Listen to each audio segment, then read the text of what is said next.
जम्मू कश्मीर के तालिब इल्म मुंतसिर मोहम्मद डार ने JEE इम्तिहान में टॉप किया है। मुंतसिर ने कहा कि अगर आप अपनी तालीम को लेकर संजीदा हैं तो यकीनन आप इस तरह के इम्तिहान को कामयाब कर सकते हैं। उन्होंने कहा कि ये बात खुश आइंद है कि कश्मीर के नौजवान आज तालीम के शोबे में मेहनत कर रहे हैं और कश्मीरी तलबा का तनासुब IIT और एम्स में बढ़ रहा है। कहना चाहूँगा कि जो JEE और नीट है, it is not a tough exam.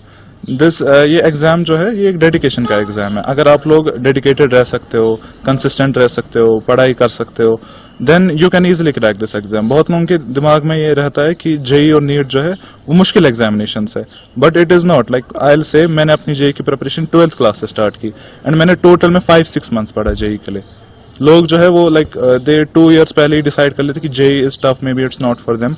But such ये है कि अगर आप कंसिस्टेंट रहेंगे, अगर आप पढ़ाई के लिए सीरियस रहेंगे, तो JEE एंड नीट क्रैक करना is not a big deal. You can do it फिर एफर्ट्स।